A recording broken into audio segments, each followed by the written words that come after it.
UFC 286. We have reached the apex of the trilogy. Welcome to the MMA Sucka Podcast. My name's Tim Wheaton, joined as always by Frazer Krohn. Frazer, how you doing today?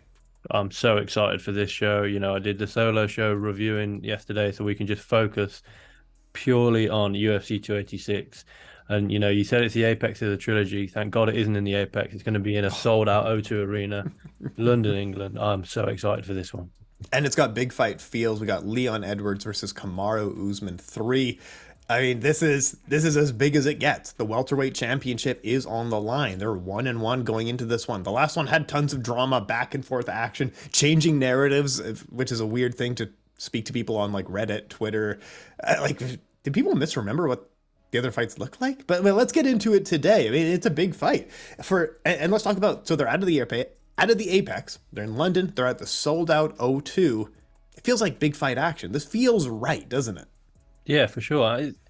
We said when the tickets came out and it was almost impossible to get a ticket.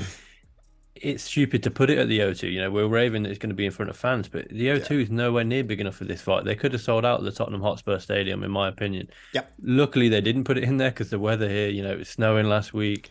Today it's glorious and sunny. Yesterday it's sunny. Like you're going to get blown away. It's like almost freezing and sunny is the problem. Exactly. So maybe it's good that they didn't do it in the open air stadium of Tottenham Hotspur, because I don't know how that would have played out last week. Dana would have been having kittens, but it is in the O2 arena. It is what it is. And like you say, it's got these big fight feels. Everybody is covering this, from we're doing an extra episode sort of just because there's so much to talk about. Yep.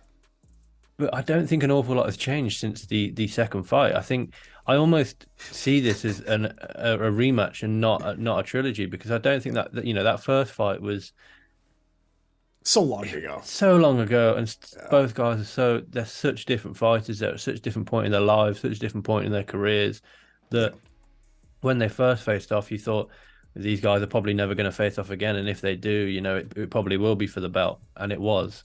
Yeah. And not an awful lot changed.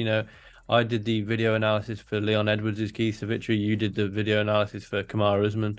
And I don't think there's much point in talking about sort of tactics and the analysis behind how each man could win, because I think it's exactly the same, because the fight kind of played out how I thought it might.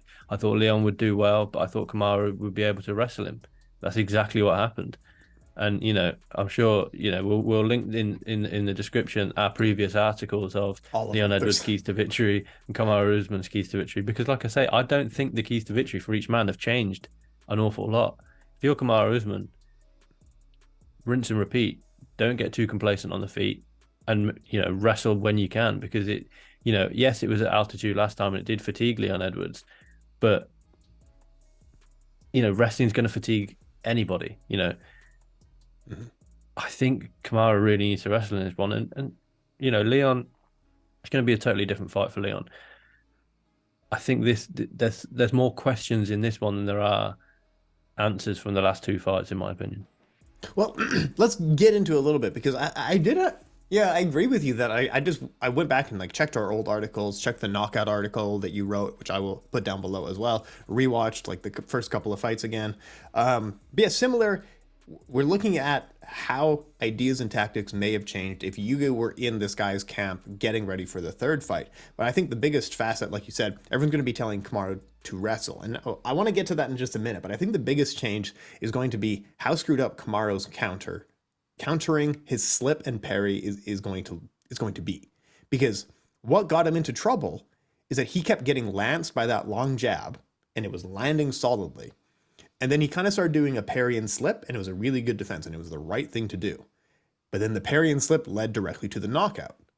So if you're Kamaru Usman, I think you're going to be so mentally mixed up with what you're supposed to be doing against the jab. Either he's going to be absorbing it, but I don't think he's going to be parry and slipping it. I think that's going to screw him up more than anything else. Do you know what I'm talking about here? Yeah, for sure. And, we've seen that he was never really a striker. He was almost predominantly a wrestler in his early career. When he was I don't know what they call it. These are Hard Knocks 365, or when he was training with Henry Hooft day in, day out. Yeah. He was a wrestler with, a big right hand. Yeah. Since he moved over to train with Trevor Whitman, he's now turned into a pretty competent striker who, has still got that wrestling base. how easy is it, if his go-to for his entire career that got him to the dance, that got him multiple title defenses, that got him in the conversation for welterweight go, if his go-to is to slip that jab, parry it, and slip off to, well, it would be his right, he'd slip off there. How easy is that going to be to A, drill out of him, Yeah, I and know. B, drill into him a new, like you say, whether he's going to catch it, whether he's just going to, catch it on the guard, whether he's just going to kind of accept getting jabbed in the face. Yeah. And C, how easy is it going to be, even if they've, competently, it's drilled out of him, he's drilled the new technique, the new sort of counter. How easy is it going to be to do that for 25 minutes? Yep. And not once or not twice or not 3 times around, slip the jab, go to slip the straight that Leon obviously threw, leading to the head kick on in August. And we've also got to remember that it's not an awful lot of time. That is one of the worst knockouts we saw last year. I mean, it's one of the best knockouts we saw last year, but it's one of the worst knockouts in the same breath. He's also been out with, I think he had hand surgery. As early as maybe January, he was not really. We saw him in that sort of regional show in Nigeria, with a cast on. So how much has he been training his stand-up game? Because his wrestling game, there was no problems in the wrestling game. It was a stand-up game that obviously let him down. And we always knew going in that Leon was a more competent, more accomplished striker. Mm-hmm. But we didn't quite know how good Leon was at setting traps like he did back in August. And like I say, how I'm fascinated by the first round of this fight is going to be the most fascinating round, in my opinion, because let's not forget, Leon Edwards won the first round and won it pretty convincingly. Yes. Not only did he outstrike Kamaru, but he took him down. He had his back. He became the first person to officially, although in my opinion, Colby Covington did take Kamaru Usman down. It wasn't scored. Leon Edwards, the striker of the division, the slick striker, the guy that's got, the hands, took the wrestler down, took the best wrestler in the division down easily, and controlled. It didn't just take him down; he controlled him on the ground. He took his back. I'm fascinated by how this first round goes, because I think the first round will set the pace for the rest of the fight. If Kamaru comes out, he's never been knocked out before. We don't know how that. Leon Edwards has never got a knockout like that before. He's never been champion before. He's never been the hometown favorite, because I remember the last time I saw Leon Edwards fight was against Gunnar Nelson in the O2, and there was more Gunnar Nelson fans in the arena than there were Leon Edwards. Now that doesn't say a lot about Edwards. That might say more about Gunnar Nelson, but Leon Edwards, since becoming the champion, has sort of 180'd and is a massive fan favorite here in the UK. I don't think we can get it across to maybe everyone in America and not who doesn't live in the UK.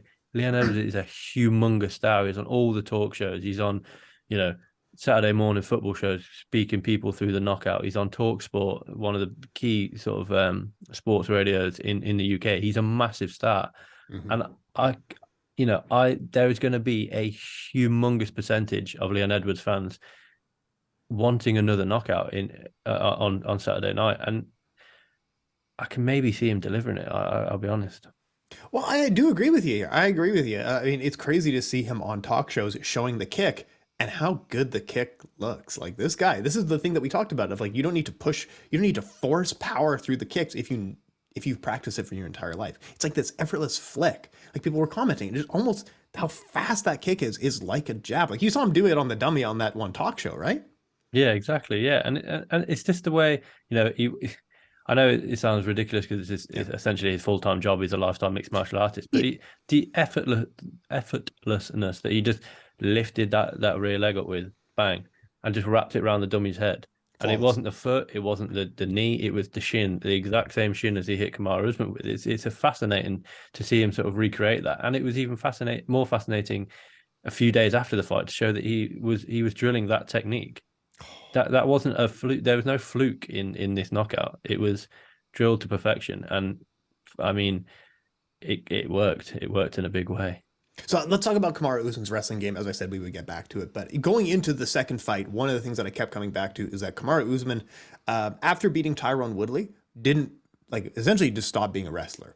In those fights, he averaged 1 takedown per fight after Tyron Woodley. And that's not a huge amount for a guy who is a wrestler. And even those takedowns in most of his career have never been very strong power doubles. They've mostly been clinch into trip takedowns or a single leg but everything started from the clinch. And we saw a lot of that in the Leon Edwards fight. He was much more active in going for takedowns, but everything was from the clinch.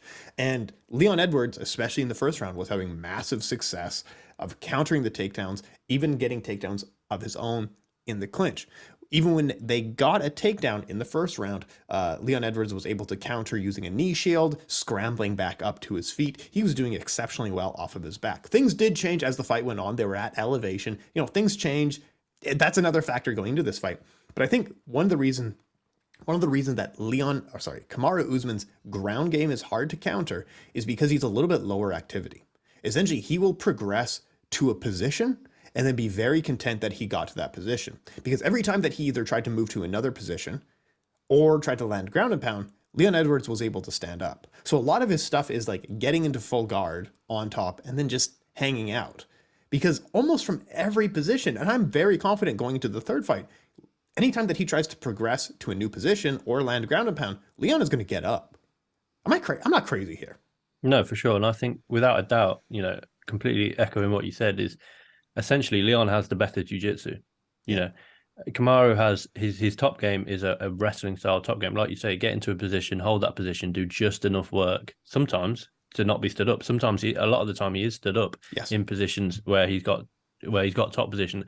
He stood up because he's not, like you say, he's sort of hanging out in that position. He's pleased that he got into that position, and he's not, the work rate isn't there. Hence the stand-ups. With Leon, I think we saw with that first takedown in the second fight, he got the takedown, he got the position, and he took the back, and he was looking for the submission. If he would have got that position maybe a minute, 2 minutes earlier, who knows? We could have been seeing a first round rear naked choke. Yep. Let's not forget the round ended with Leon on Kamaru's back, and Kamaru, fighting the hands and trying to avoid the rear naked choke. Mm-hmm. Like you say, I think the takedowns were so successful in the second fight is because, like we said, we keep on referring back to the second fight. The first fight does exist, but it's just so long ago, it's almost not worth talking about. It was back in, it's like 2015, 2016. December 2015. So it's, since what were you doing in 2015? Like, we were babies back then, Exactly. Was this, Dos Anjos versus Cowboy 2 for context? I worked at a bank. Like, that's not even close to what, Exactly, yeah. But, like I say, in that second fight, I think the takedowns worked so well, and Kamaru was able to get so much control time because of the elevation, and that isn't going to be a factor in this fight. I genuinely think that Leon is going to be able to control Kamaru on the floor defensively and let's be honest, when he gets taken down. Kamaru would be stupid to not mix in the takedowns. We saw this past weekend Merab shooting 48 takedowns. Now I don't think that we're going to get that kind of activity out of Kamaru Usman. His knees won't hold up through for sure. Takedowns. I mean, that's another factor for sure. Yeah, he's just been knocked out. He's had to have the hand injury. He's had to have the hand surgery. He famously said on Joe Rogan that he goes down the stairs backwards. He goes up the stairs. He goes up the stairs backwards. He goes down the stairs backwards. Jogs on grass. He can't jog on concrete. How much is that body holding up? I haven't seen any interviews with Kamaru Usman, not a single one. I haven't watched the Countdown show yet, so I'll be interested to see what his mental sort of appears like. We can't. I'm no psychologist, but I want to see how he's speaking on that knockout. Mm-hmm. And for me, the key question is what I want to fire back at you is who needs this victory more? Is it Leon Edwards to solidify himself as the welterweight champion? It wasn't a fluke knockout. I've beaten Kamaru Usman twice now. I'm as good as everybody said. Or is it Kamaru Usman to say, look, it was a freak knockout. I was dominating the fight. I was cruising to victory. I got caught. I am still the welterweight GOAT. I'd be interested to hear your view on that one. I actually think it's Leon Edwards who needs it more, and I don't want people to think that we're biased Leon Edwards fans. Like you picked Kamaru in the first fight. We're just adding on to some of the same notes. Like this the reason this feels kind of formal is because we rehearsed this 7 months ago when they fought the first time, and we're kind of just like adding on the same notes again or some new notes. But I actually think it's Leon Edwards because if you ever read those Instagram comments or Twitter comments on anything that he posts on Twitter, it's people talking about like how much of a fluke it was. Like, dude, you were down 3 rounds to 1 going into that last round. Like, what a fluke that was for you. Kamaru Usman is now in that conversation of the all-time great welterweights. He's ahead of Tyron Woodley. He's maybe with Matt Hughes, just slightly ahead or just slightly behind, depending on your opinion. So I think his legacy is okay. I think it's Leon Edwards that everyone keeps saying, you are a fluke. That was pure luck. It's never going to happen to you ever again. I actually think it's Leon Edwards who has a little bit more pressure and a lot more to lose in this fight. What do you think, though? No, I completely agree. And, let's not forget that I'm quite kind of glad that we haven't got a Darren Till, a Molly McCann, or a Paddy Pimblett on this card, because the card is built around Leon Edwards. That's a good point. Yeah, we haven't got the Paddy the Baddy and Molly McCann sort of factor that where they're stealing the headlines, they're in the public eye. I don't have a problem with those two as fighters, but this is Leon Edwards' card. You look at the co-main event, no British interest in the co-main event. You look at the whole going down the whole card, the most British person on the card, aside from Leon Edwards, is Casey O'Neill, who's from Scotland but lived in Australia, now lives in America, but trained out of Thailand for a long time. Yeah. Don't get me wrong, the undercard and the early and the early prelims and the prelims littered with British interest, British talent, but this is Leon Edwards' card, and how he handles that pressure will be extremely interesting. What I don't want him to do, which I'm not sure that he will, but I'm slightly fearful that he will, is go out there and look for the knockout. He knows what it feels like to now knock Kamaru Usman out. He knows what that feels like to do it in a stadium where he was the sort of bad guy, as it were. He was the away fighter. He's now the home fighter. I don't want him to kind of play up to the crowd, be throwing that kick over and over and looking to land it again. Because he will get taken down. He might even get knocked out, And I completely agree with you to say that there's more pressure on Leon Edwards. Let's not forget the fight before the Kamaru Usman fight. He beat the shit out of Nate Diaz for 24 and a half minutes, but because Diaz landed on him and pointed, that means that Diaz won the fight. Yeah. Come on. Let's... He's not winning the narratives coming out of this. No, exactly. And he literally can't win with some of the fans. As you said, people are saying it's a fluke. Not that I want to, plug my own article too heavy, but go and look at my breakdown. It's not a fluke. He was setting that up without a doubt throughout the final round. But throughout the whole fight, throwing leg kicks, throwing kicks to the body.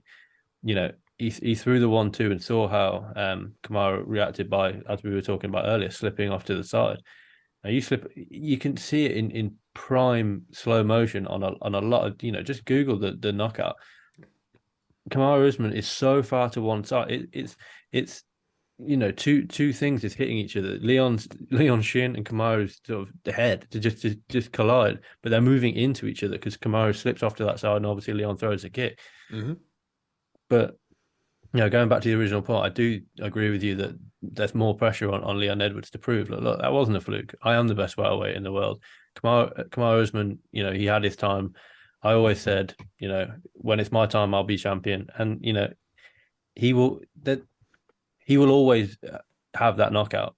Yeah. And he will always be a welterweight champion. Whenever you look back at history books, he will always be a welterweight champion. Like Nico Montano, she will always be the first ever flyweight champion, but we don't like to talk about that. But no, Leon Edwards will always be a welterweight champion, but I don't think that's enough for him. I think he doesn't want to just be another name on the sort of list of former welterweight champions. He wants to be a dominant welterweight champion, and I do think that he can do it. I do think this is going to be a where were you when moment. I remember the first fight. I was watching it the morning after I'd covered PFL the night before. I was in a horrible little, I can't even call it a hotel, horrible little hostel room, watching it on my iPad. And I was just watching it and kind of just being like, right, this is it. We've got a minute left. Leon won the first round. He's been dominated for the last three. I remember that specifically, sat on the side of this bed and watching the fight and watching the knockout and rewatching the knockout and rewatching the knockout and then checking Twitter to see if it had actually happened. I was wide awake. This is sort of fairy tale stuff. And I think this is going to be a where were you when Leon Edwards defeated Kamaru Usman again for, to make the first defense of his welterweight title. And then we'll be asking who's next. I don't think, if Leon wins this, the trilogy's done. If Usman wins this, I think the trilogy's done. I think, these two guys aren't going to be like a Moreno and Figueiredo who fight 46 times. I think it's 3 and done for these guys. And, You know, it's one apiece now. You know, and let's not forget that Kamaru won the fight 8 years ago. Leon won the fight 6 months ago. Yeah. It doesn't matter that he lost the fight until he didn't. He got his hand raised at the end of that fight due to brutal knockout. And I think, you know, I genuinely do think that he can do it again, whether it will be by knockout or whether it will just outpoint him. At the moment, I'm undecided, but I do think that Leon Edwards wins in London. Crowd behind him, that adrenaline really carries him through, and I think he gets his hand raised again. I agree with you. I completely co-sign with you. But one of the more interesting things is that you and I are both picking Leon this time, and what I'm seeing from more and more pundits, not just people who are popular on Twitter, what I'm seeing from pundits is more people are more confident than they are in Kamaru Usman. Why are you and I not more confident in Kamaru Usman? We're in fact the opposite of, we're far more confident after he dropped 3 rounds. We're way more confident in Leon this time. What the hell's wrong with us? I have no idea, and you know, it's ridiculous because we should be picking Kamaru Usman. You know, he was so dominant as a champion. He was winning the fight until he didn't, and now I'm sort of completely switching sides and going Team Leon Edwards. Maybe it's because I'm British and he lives all but 20 minutes on the train away from me. Yeah. Who knows? But, you know, no, it was with a lot of fights, you know, when this weekend with Merab and Petr Yan. Petr Yan, in his career, in his UFC career at least, has only lost 2 close decisions. Sorry, 3. Well, he's lost 2 close decisions and a disqualification. Yeah. But he's now without a win in 3 fights. We should be picking Petr Yan because he lost a close decision to Sean O'Malley. He lost a close decision to Aljo. He's levels above Merab, and that didn't show in the fight on Saturday night. It's like a lot of, you know, champions that lose. You know, why do we pick Amanda Nunes when she lost to Juliana Pena? Because it was obvious that was a fluke win. Right. No disrespect to Pena because she got the win. But it's not like we're talking about Leon Edwards being the biggest underdog in the UFC's ever seen and his go down in history. And the same with, you know, Shevchenko versus Alexa Grasso. I think if and when that rematch gets announced, we'll kind of flip flop on that one as to, you know, I'll probably be picking Shevchenko going into it, which is, you know, that fight played out a lot like a lot like Edwards and Usman. You know, first round Grasso did well. Then she was pretty much wrestled for 2 or 3 rounds, and then she pulled out the victory. Yes, it was slightly different because it was a submission victory, and you know they were still around left in the fight and whatnot. But that, you know, there are shades of Edwards and Usman in this one, and I think people are picking Kamaru Usman based on what he's done, but I don't think they're picking it based on, you know, if you look down Kamaru Usman's record, he's fought a lot of guys lately that kind of, you know, since capturing the bout against Tyron Woodley, that fight didn't exactly age well because Woodley, you know, he lost to Kamaru Usman, then lost to Gilbert Burns, then lost to Covington, then lost to Vicente Luque, and then lost to fucking Jake Paul twice. And then you look at Colby Covington, a guy who predominantly comes out to wrestle and puts in an amazing pace on you. Well, Kamaru Usman's a wrestler. He's never been taken down in the UFC. He's never been taken down from what I understand, even in his pro career pre UFC. So that kind of plays into it. Jorge Masvidal on late notice, awful wrestler. And again, that win hasn't exactly aged particularly well because Jorge lost to Usman. He lost obviously in the rematch to Usman, and then he lost to Covington. Yeah. Gilbert Burns, I think that's a really good victory, but let's not forget that Kamaru wasn't quite maybe dropped, but he was certainly wobbled a lot. But Gilbert, but you know, these 2 guys constantly train together. They know each other inside and out. I'm not trying to take anything away from the skill of Kamaru Usman, but a lot of his fights have been kind of favorable. Not you know, he hasn't picked the easy matchups. He's legitimately fought the number 1 guy, Colby Covington, then the number 1 guy on short notice, Jorge, then the number 1 guy, Gilbert Burns. Jorge gets the rematch on a full camp and puts a decisive finish to that one. Yep. Covington gets the rematch after bouncing back. I think it was his bounce back fight against Tyron Woodley. It makes a lot of logical sense. But Leon Edwards, you know, he was just the next contender for Kamaru Usman. He was just the next guy in line who Kamaru's gonna beat. Now he's got hands along to go along with his wrestling. And then that first round played out, and Kamaru was probably thinking, you know, shit, I've just been taken down. I've now got to be aware of the wrestling, but I've also got to be aware that this guy's got absolutely lethal hands. And he dealt with it really well for 3 rounds. And that's probably why people are a lot more confident about Kamaru Usman going into the rematch. But let's not forget that some people are built to be champions, and maybe Leon Edwards is built to be a champion. He's built to make the walk last. Kamaru Usman's not used to making that walk first. He's not used to standing in the octagon for 10 or 15 minutes when Leon Edwards makes his walk. He's not used to hearing with a record of 20-2. He's used to hearing a record of 20-1, undisputed welterweight champion Kamaru Usman. He's not used to hearing 20-2. He was the former UFC welterweight champion. Leon Edwards isn't used to hearing, with a record of 20-3. He's used to hear 19-3. He's not used to making the walk second. Yep. He's not used to hearing the undisputed welterweight champion Leon Rocky Edwards. He's not used to hearing the crowd go absolutely fucking mental when they say his name. And maybe, I think that plays into it. And I think Leon Edwards rises to the occasion. I think so. There's so many sort of outside the octagon factors with the injuries of Kamaru, with how he's going to bounce back from the knockout. Is he going to be gun shy? And with Leon, has he lived that champion's lifestyle? Has he gone, full Andy Ruiz, beats Anthony Joshua, and then just puts on about 40 stone and just can't be bothered? And he's got that's kind of, I don't think for a second that's what Leon Edwards is like. I think, like I say, I think he's built to be champion. I'm so excited for Saturday night. I am too. And I agree with you on all the points. And maybe it's just because you and I talk to each other more than like I talk to anyone else about MMA. So we've just like been patting ourselves on the back in terms of like, yeah, definitely this is the narrative. And then we go back and forth with the same narrative. But yeah, I agree with you. It's going to be a Leon Edwards show for the same reasons that you listed. I think his counter wrestling is going to be better than people think it is. I think Kamaru probably hasn't fully recovered from the knockout. But yeah, I don't know. Anything else we got to throw on it? I'm going to put the links down below for our other articles because it hasn't changed a ton. And like to echo yours, lateral movement, he didn't do in that fight, but God, it would have helped. It would have helped so much. Attack off the clinch. Yep. When he did that, phenomenal. Absolutely awesome. Throw kicks up the middle. He was throwing straight kicks to the body and to the legs. I think he only did it a handful of times, but everyone dug to the body and dug to the legs. He needs to do that way more. So all of these points are still relevant. Going to put it all down below for us. Should we move on to the rest of the card, or do we have anything else to throw at that one? No, I just completely think that, it's like we say, I think the analysis, we've sort of completed the how does Kamaru win? How does Leon win?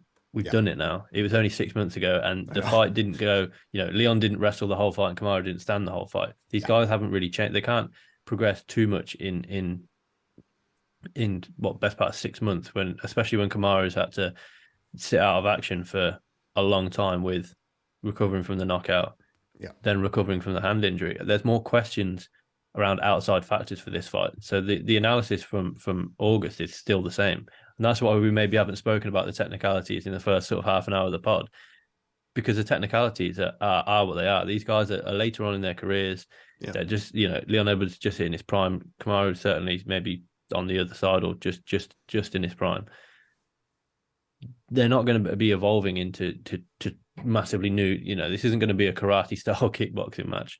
Yeah, they're pretty much going to do the same as they did in the first fight. It's just how much do the outside factors play a part on the sort of inside the octagon factors. And I think that's why that they never say wish your life away, but I just wish it was Saturday night at the moment. I know. I'm so excited for it. And to add to it, it's an interesting thing. And actually, before I get to how sweet the time zone is for us, I think it's really a matter of initiative in this fight, because Kamaru was doing really well on the feet when he was leading the dance. And Leon Edwards was doing really well off takedowns and clinching when he was leading the dance. Maybe it's just going to come down to initiative, because you can see Leon Edwards even getting on top in wrestling. You can see Kamaru Usman staying on the feet and striking, because both of them were having success against the other. This is why it's such a fun fight. There are different game plans that each man is going to be utilizing. I don't know. What do you think? Yeah, I mean, it's a fascinating fight. And I think, if I'm Trevor Whitman, and obviously, this is alluded to on the BT Sport sort of countdown, not countdown, the sort of preview show with Adam Catchell, Nick Pete, and Michael Bisping. If I'm Trevor Whitman, I'm asking my two guys that are competing on this card, Kamaru Usman and Justin Gaethje. I'm saying we're not going to train hands. We're just going to wrestle. But we just need to wrestle. I don't care if the crowd boo you. We're going back to the US with 1 win and 1 belt. And that's probably what Kamaru has to do for this one. Yeah. But is it what Justin Gaethje will do? Come I'm on. not so sure. On. On paper, he should. He really should, in my opinion. He's not going to. I hope he's not going to.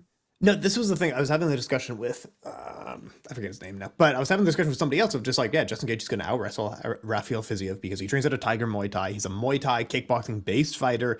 He's got solid takedown defense in the UFC, but Justin Gaethje has a better wrestling background. And I was like, yeah, of course. And I started thinking about it. I was like, man, we've never seen it. Even in his Bellator, his early UFC run, he was WSOF, not Bellator, but WSOF and his early UFC run, the guy's never used his wrestling. Essentially, he has the wrestling credentials on his Wikipedia page. No one has ever seen him wrestle. He refuses to use his wrestling ever, even in matches when it would have been beneficial. He refuses to use his wrestling. You have to think this is going to be a striking match, right? You'd hope so. And the only time I can recall seeing him legitimately wrestle was a takedown defense. And I'm sure you remember. I think it was against Eddie Alvarez. It might have been against Dustin Poirier, where he goes to defend a takedown. I don't know how it happened, but he ends up sort of standing on his head, and avoiding the. I think it was against Eddie Alvarez. That's not taught in wrestling class. I've never taken a wrestling class, but I can guarantee you that's not the. It's get your hips back. It's not dive on your head and backflip onto your sort of head. This is going to be a stand-up war, and we look down the losses on his record: 2 knockout losses when he was sort of meathead Gaethje, and 2 submissions when he was slightly more reserved Gaethje. But those 2 submissions got taken down by Khabib. Well, so has literally everybody else. Yeah. And then he got knocked down by Charles Oliveira, and Charles Oliveira took the neck. He got submitted by Charles Oliveira after a knockdown. Well, yeah, pretty much everyone who Charles Oliveira landed, asked Michael Chandler, kind of asked Justin Poirier. Once Charles Oliveira supposedly hits deceivingly hard for his build. Yeah. He knocked Justin Gaethje down, and then he jumped on the neck. If you let Charles Oliveira anywhere near your neck, he's snatching it. This one, I think, is going to be a war. The last time we saw Justin Gaethje was against Charles Oliveira in May of last year. How the division changed since then is amazing. Charles Oliveira obviously lost to Islam. Islam then defended against Volkanovski earlier this year. The division's kind of moved on from Justin Gaethje, and it's whether he can still stay relevant. Because let's be honest, he's not old, but he's 32, 33, but he is 53, 63 maybe in MMA age. He's never in a boring fight. And that's arguably to his detriment because he is in some wars and is taking miles off the clock as far as, physically is concerned. And Rafael Fiziev is probably not the guy you want to go in there. I'm not saying for a second that Justin Gaethje's chinny because we know he can take a massive shot. Yeah. Rafael Fiziev is not a guy that you want to allow to just land on your chin like he did against Michael Chandler. Michael Chandler landed on his chin at will. Oliveira obviously knocked him down at will. Tony Ferguson knocked him down when they fought, with that.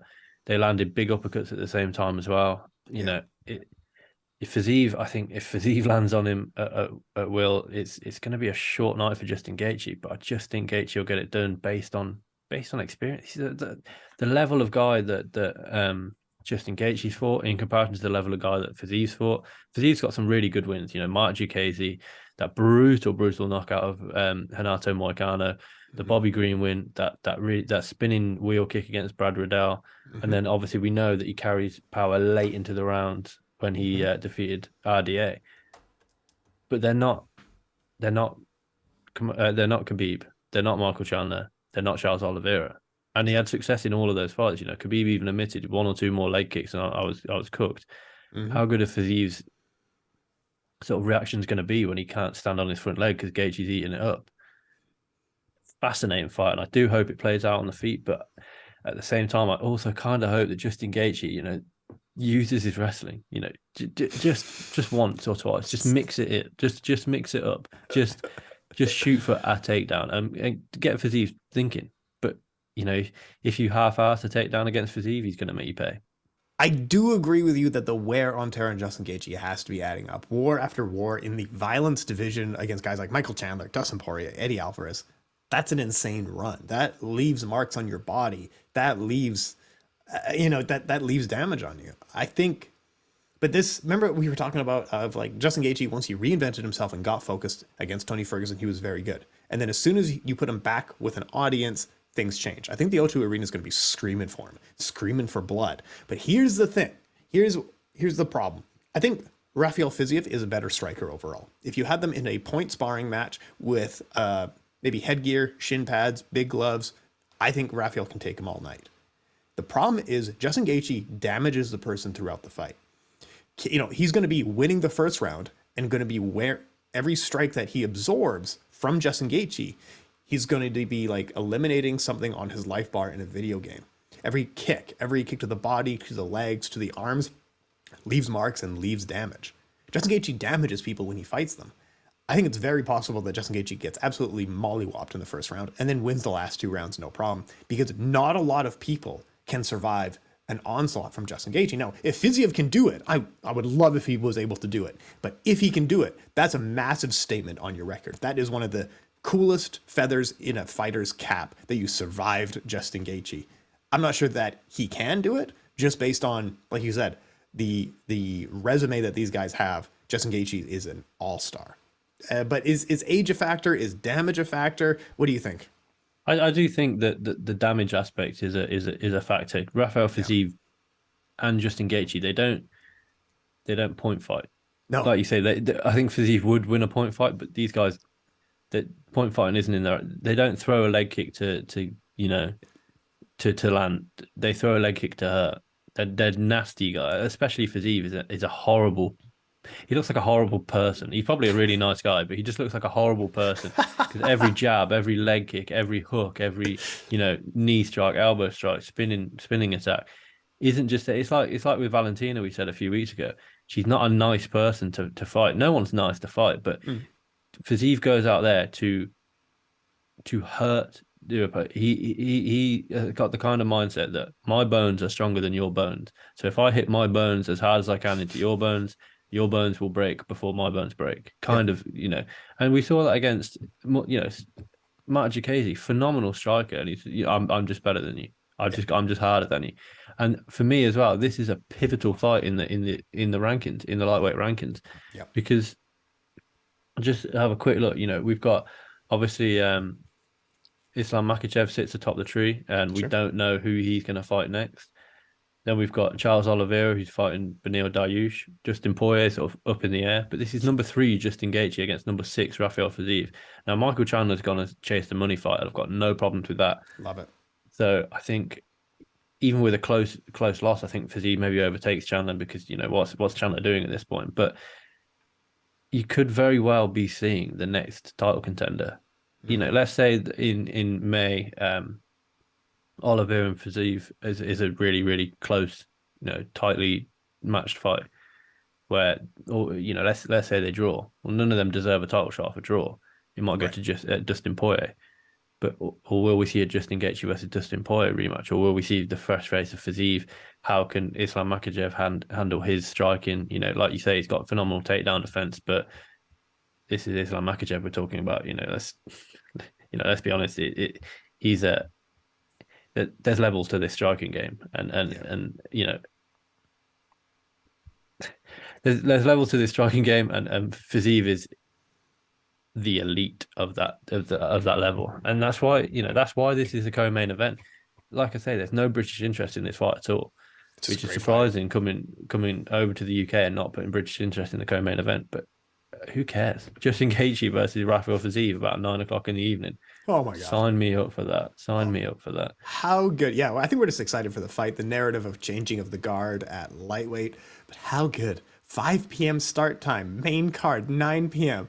Oh, sign me up! I love this so much. This is the best. Finally, we made it. I think we're like. Do you have stuff going on that night? There's like other stuff to do in the UK that night. There's other things going on. I have cleared my diary. I'm going around to a friend's. We are just, we are just watching the shit out of this card at a decent time, which makes a change. That we're not kind of nodding off watching heavyweights fight.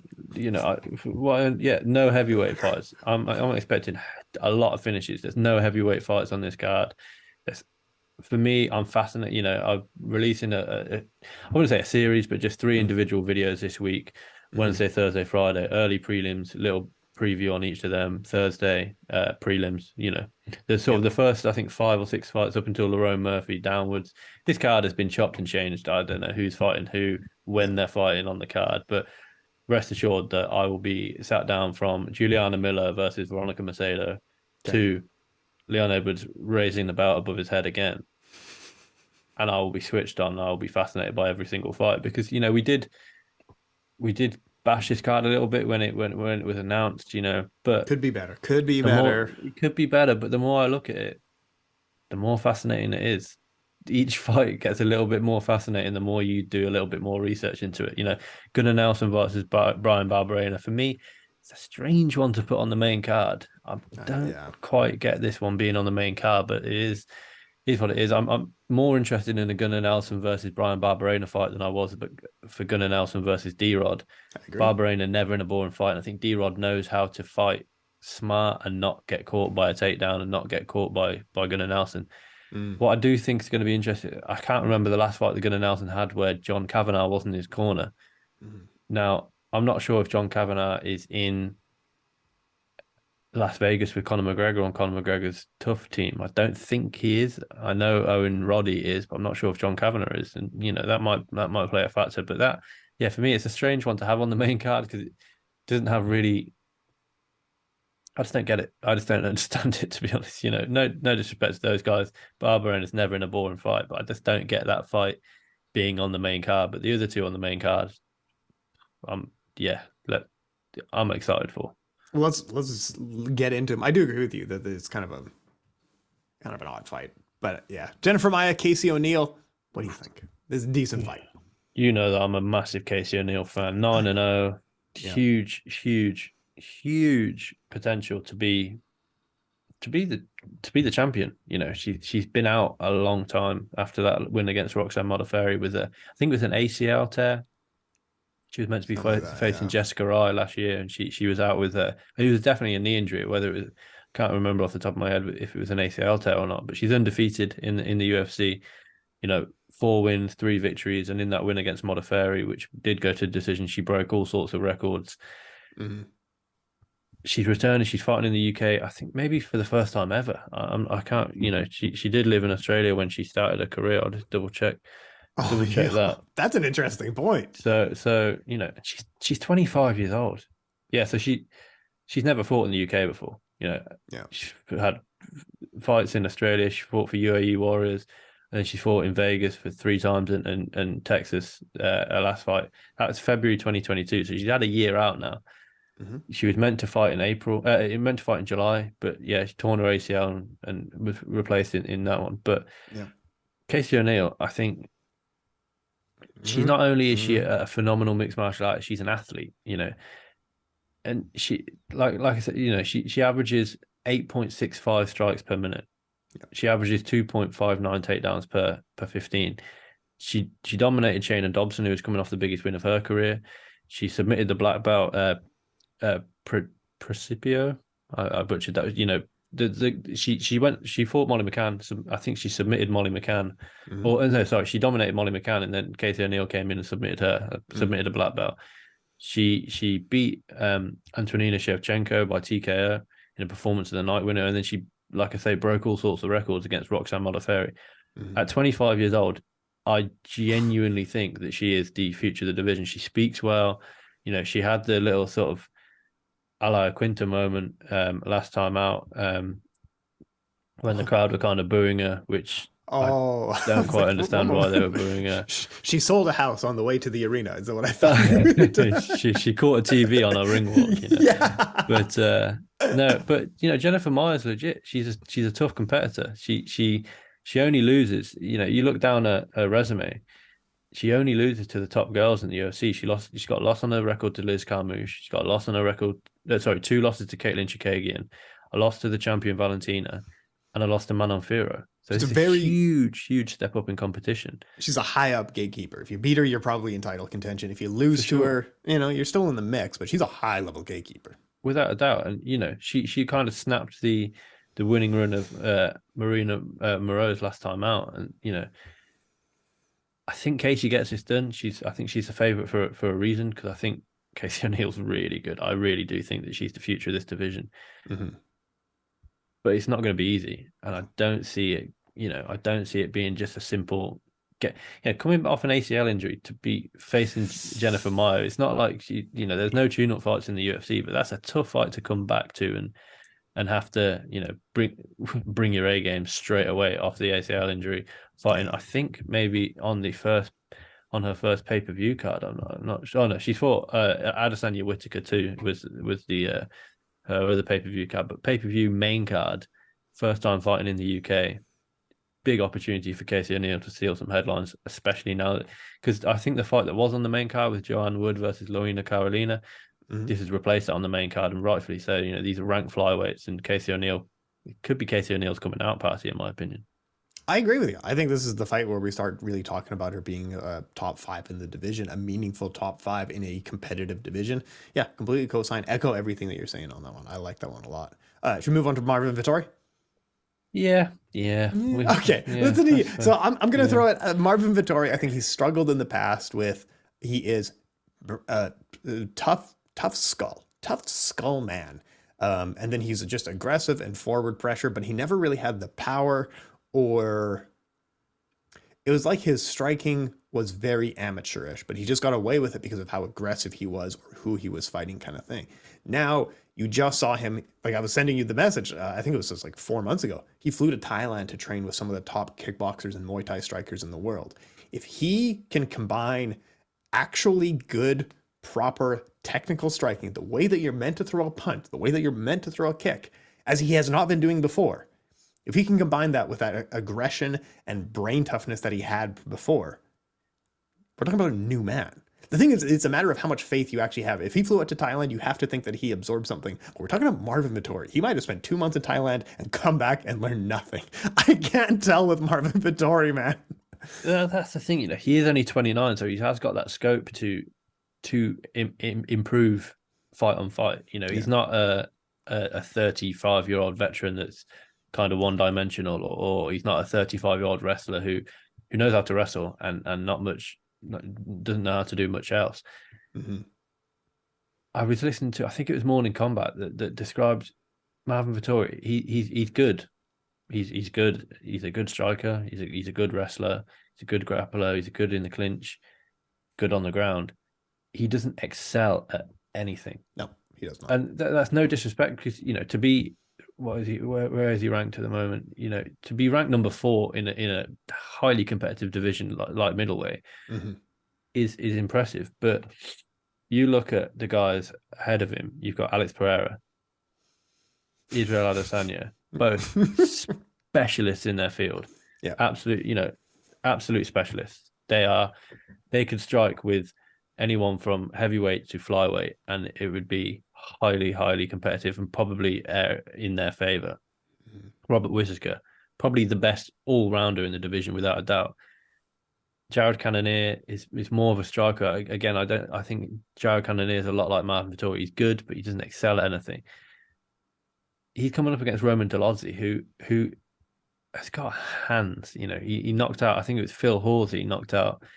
Oh, so no, he's knocked out his last 3 opponents. I thought he actually got a submission against Jack Manson, but he knocked out Carl Dawkins first round, knocked out Phil Hawes first round, knocked out or finished Jack Manson. But from what I remember, that Jack Manson, he almost had like a calf slicer on him and TKO'd him at the same time. Yeah, it's a tough fight.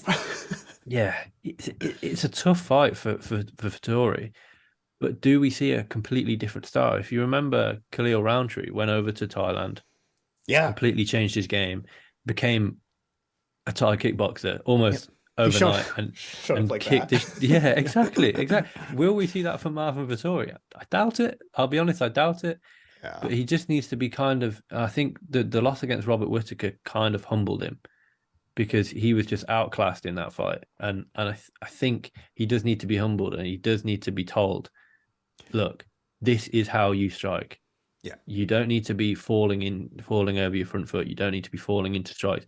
This is how you throw a hard. You're a big guy. This is how you throw a hard leg kick. this is how you whip to the body. You turn your hips like that. You almost go back to day one stuff with Marvin Vettori. And I think going out, like you say, going out to Thailand, there's no room for error out there, and there's no room for being a bit of a meathead out there. Yeah. Because they just, they're not getting anything out of training Marvin Vettori. Marvin Vettori is getting everything out of training with them.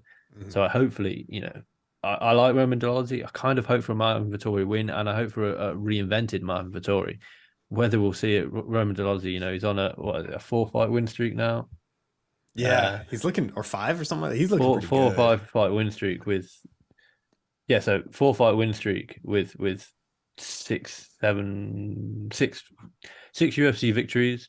He's got a decision loss to Trevin Giles, and then he's got 4-fight win streak, decision, and then 2 first round finishes and a second round finish. He's got all the momentum going into it, and Marvin Vettori's got nothing. So let's hope that momentum that he's got can either carry on, or that Marvin Vettori can just cut that momentum dead and really look to work his game at the end of the day, and maybe even evolve his game. We'll see on the night, but fascinating fight. I agree. I think it's very crossroads. It's very vital for both men. It's good narrative. But yeah, I don't want people to think we're just making fun of Marvin Vettori, but his striking was not that good, because even though he was winning fights with striking, striking wasn't good. And just like we were talking about, watch Leon Edwards' head kick. It looks effortless. It looks like lighter than air. And then go watch how Marvin Vettori throws a head kick. It looks like he's pushing his entire family through a head kick, or it's like trying to push something through a wall. You know what I mean? There is very minute differences in good striking to masterful striking, and he just had good striking. I don't think that, like you say, I don't think that's an insult, but by any means, to be a good striker and to be a good grappler and to make it to number 4 and to have a title shot, few people have a title shot in the UFC. So he's clearly, at that level where he can compete with the champ. Yes, he got pretty badly dominated in that fight, but he got into that position, and it wasn't because he filled in on late notice or there was nobody else. He earned that place in the division, in the division, in the title picture. He went on a 1, 2, 3, 5-fight winning streak, including that win against Kevin Holland. Yep. And then he lost to Adesanya, but then he bounced back against Paulo Costa, who came in, as a heavyweight for a scheduled middleweight bout. I know. But then even against Paulo Costa was showing the biggest weaknesses to leg kicks that anyone we've ever seen, and he didn't even use that. This is the thing of man, you're such a meathead sometimes. You don't even use your opponent's weaknesses. Whether we know that he can see that, if he sees it, I think he utilizes it, but it's whether he's seeing it. And I think, like you say, training out in Thailand is really going to help him see these openings. I hope so. I hope so. I think it's a really good opener for the main card. I agree with you. But a little bit of a confusing one. I like Jack Shore a lot, and I like Makwan Amirkhani, but I'm surprised that they're above the Muhammad Makayev and above, who's the other gentleman we were talking, Lerone Murphy, because Lerone Murphy beat Makwan Amirkhani just a couple of years ago. What? Yeah. It's a weird placement on the card, but I like the fight. I like the fight a lot. Jack Shore obviously making his featherweight debut, coming off the loss to Ricky Simone. Yeah. Former Cage Warriors bantamweight champion. I think he's young as well. We were talking about Casey O'Neill only being 25. Jack Shore's only 28, and I think he maybe stuck around at bantamweight because he was undefeated at bantamweight. But I think naturally he's a featherweight. He's a nasty striker, and when it hits the floor, he's even nastier. And I think, unfortunately for Amirkhani, we say it every time he fights. The best thing about Amirkhani is his topology picture. Yes, it is. He's struggling. He's 1-4 in his last 5 with a win over Mike Grundy. He lost to Lerone Murphy, lost to Jonathan Pierce. He's welcoming Jack Shore to the featherweight division, which I think is going to be a tough night for Makwan Amirkhani. I agree. But I think, it gets the placement on the card. Lerone Murphy headlining the prelims. Obviously, he was meant to be fighting Nathaniel Wood, which I'm gutted about not happening. Nathaniel obviously had to pull out with a knee injury. Yep. But that, I said in my preview, that was about 3 or 4 weeks ago. I spoke to Nathaniel a fortnight ago, 3 weeks ago, and he'd already been out for a week or so. So why is it only on Saturday or Sunday that we've managed to find a replacement for Lerone Murphy? And it's just some guy. They might as well have just put the LFA. He's the LFA featherweight champion, but it's just kind of exactly. I don't know. I admitted on my preview as well. We're coming out tomorrow. I don't know anything about this guy. I've never seen him fight. I've never heard of him. He's not a Contender Series guy. Undefeated. That's cool. Mosquitino. Great nickname. But other than that, I don't know anything about him. I can't understand why it took the best part of 3.5 weeks to find Lerone Murphy a replacement opponent. You can't tell me that there's no Lerone Murphy, as per Tapology, in that division number too. 18 featherweight worldwide. You can't tell me that, I'm just looking down, Andre Fili would have taken that fight. Hakeem Dawodu, coming off a loss, would have taken that fight. Anybody would have. Darren Elkins, I'm sure, would have taken that fight. David Onama would have taken that fight. Who's the violent guy who like almost dies in every fight and then comes back? Nate Landwehr. Nate Landwehr, that's the one. Would have taken that fight. It's so funny you knew who I was talking about. Yeah. I'm pretty. They were scheduled to fight before. Oh yeah, they were too. But that one fell through. There's guys that have. There's guys that would have taken that fight that are more recognizable names than the guy that they've got to fill in. And no disrespect, because LFA champion, why not? He's a really good guy to sort of come in. You can pitch him as the LFA champion. Blah blah blah blah. But yeah, this doesn't do anything for Lerone. It doesn't move him up in the rankings. It doesn't move him close to a ranking spot. It just keeps him on the card. It allows him to fight in the UK for the first time in the UFC. Well, I think the first time in the UFC. I can't remember if his fight against Amir Khani was in the. No, his fight against Amir Khani wasn't in the UFC. Wasn't in the UK. So I'm happy that Lerone's getting back in there. First fight since October 2021. Obviously, I recall him having an injury where he fell off a bike. So let's the guy's got no look. It's not funny. It's not funny. Yeah, the guy has no look. So let him. Let's get this guy a win here. And the same with, you alluded to Mohamed Mokaev. Yeah. Facing, I don't think he's a UFC debutant, but it's a layup. Well, it is a UFC debutant. He's coming off the Contender Series. Yeah. Mokaev's ranked in the flyweight division. He's ranked number 12 in the flyweight division. But I do think he needs development time. For sure. Yeah. But not with the UFC debutant. In my opinion, it's a really tough one to, who do you put him in with? Where do you put him in with? We've just got last night announced a banger, Kai Kara France versus Amir Albazi. He's not at that level yet. He's nowhere near that level yet. But you can't tell me there's no one in the flyweight division already in the UFC that they could have matched him. Tyson Nam, yes, he fought this weekend, but why wasn't he put in there with Mohamed Mokaev a week later on a paper? He would have taken that on a pay-per-view card. You've got Malcolm Gordon, who he's just defeated, facing Jake Hadley on the card.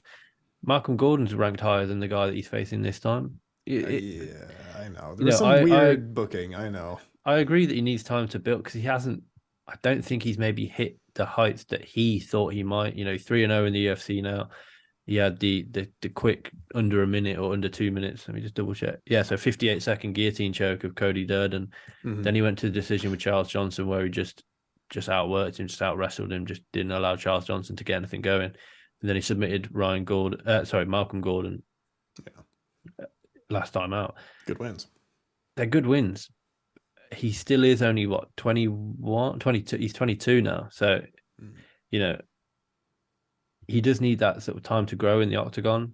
I hope he gets it with this guy, Rafael Filo. He looks 14-2, pretty solid record. A lot of submissions on that record. He's got 8 wins by submission, 5 wins by TKO. Mm-hmm. Questions are going to be asked of Mohamed Mokaev. I think he answers them, but it's a logical fight to make, in my opinion. But again, it would be a logical fight to make if Filo had any UFC experience. The fact that he's got a Contender Series win, for me, it just doesn't make sense to give him an unranked, not in the UFC debutant. But it's going to be an exciting fight because Mokaev is an exciting prospect. I think what the UFC is struggling with, and they were just talking about it. I want to say on heavy hands or morning combat, but the UFC is a really bad place to develop talent. Yeah, talk about Bo Nickel with regards to Bo Nickel. Yeah. Yep. Yeah, go ahead. That's no. I was just sort of mentioning what you were sort of alluding to there. I think they were talking. I think it was on Morning Combat talking about Bo Nickel. Yeah, they don't have the Aaron Pico sort of style, and when you you have someone like Sean O'Malley or Paddy Pimblett that you want to build, the fans get on at you because it's not what people want to see. You know, In they the don't want to see. UFC, yeah, they want to see you Yeah, climb against harder and harder fighters. But like for a developing guy like Makayev, like we just booked him against a guy he needs some cage time, and we're like, yeah, he should be fighting someone better though. And like you're right, but at the same time, like he really should be developing in an LFA or should be developing in a CFFC or UAE Warriors. Even though he'd be just trouncing guys there, it's still cage time. It's still it's development getting time. cage time. It's getting Yeah, that's the most vital thing. I think the same with Bo Nickel. You know, he looked yeah, good in his debut, but you can tell that he's raw. He threw a kick. The first kick he threw, he fell on his ass, and it's just like, yeah. you know, Uh, just calm down a little bit. Fight in front of crowds before you fought twice in the Contender Series. Just fight in front of a proper crowd, yeah. and then develop yourself into a prospect. But like you said, I think Yes. with the UFC, with people like Makayev, with people like Bo Nickel, I think they feel that they missed out on someone like Aaron Pico, so they're trying to get them in, get them on a contract before they hit the mainstream. Same with Sage Northcutt; he wasn't really ready for the UFC. Not He at all. picked up No. a few wins, but they wanted to get that name on their resume. Yeah. Makes sense, but it's. I'm excited for this fight, but again, I do think that he probably deserved even if it wasn't a ranked guy, just a guy in the UFC. But for Hilo, he could, I mean, 14-2 with plenty of finishes, he could cause Mokaev problems, and I'm excited to see how Mokaev kind of navigates those problems. Man, Sage, he's only 27. I feel like he missed his window. Just getting, Flatlined by Cosmo Alexander. dude, I don't know about this. Like, he has that one factor that like fighters need to be so tough that you to work against your own safety. If you gave me 5 fractures to my skull, I'm not going back to that career.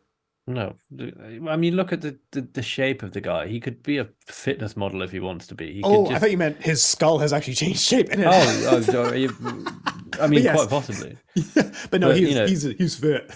Yeah, exactly. And he doesn't need to do this. Maybe he just does it for the love of fighting. Who knows? And I just reading he's a multi-time karate world champion. He's not. Trust me, he's not. Jake Hadley, Malcolm Gordon, like Dusko Todorovic is on it. Luan Corlina. There's a ton of really good stuff that sticks out here. Jai Herbert is opening the card against Ludwig Klein. That's the second fight. That's such a good fight. Yeah, it is. There's crazy good fights up and down this card. Veronica Hardy, Veronica Macedo opens the card against tough winner Juliana Miller. I think that's a really good fight. We've got an article coming out on the site about it later on, probably later on today, maybe tomorrow. Wonderful. Joanne Wood making her return against Louina Carolina, who got brutally knocked out in this arena last time out. Chris Leroy Duncan making his debut against Dusa Todorovic, phenomenal fight. And then you've got Sam Patterson also making his debut, and Chris Duncan maybe making his full debut after he was pretty much knocked out on the Contender Series and then came back with a huge knockout comeback victory. Yep. There's plenty. On paper, the sort of casual fan probably hasn't heard of everyone on this card. They probably haven't heard of the girls in the first fight. Probably haven't heard of Jai Herbert. They should maybe know heard of Joanne Calderwood. Yeah. Maybe haven't heard of Jake Hadley, Chris Duncan, Lerone Murphy. Maybe even haven't heard of Mokaev, Patterson, and Duncan. But rest assured, if you're a casual and you're going to tune into this, it's going to be a phenomenal fight night, and it's a quality time. I'm hoping that the UFC after this event continues this pattern of really pushing the UK cards consistent every 2 months, every 3 months at least, and on UK primetime TV. That's what they really need to grow the sport here. They finally have a lot of figures who are extremely appealing in the public eye. You can essentially have a UK brand promoter in Michael Bisping and John Gooden and these kind of people who can speak in the background. And then you have an amazing roster of talent with guys like Jack Shore. On this card alone, Leon Edwards, tons and tons of other guys. I think it's a good time that if the UFC misses this opportunity, it's a big one. It's a big miss if they miss it. So, roll on Saturday night and then roll on Monday when we break it down. I'm extremely excited for this Saturday night. Mm-hmm. I'm arguably even more excited for Monday to just wax lyrical about all the top quality UK performers that have competed on the show.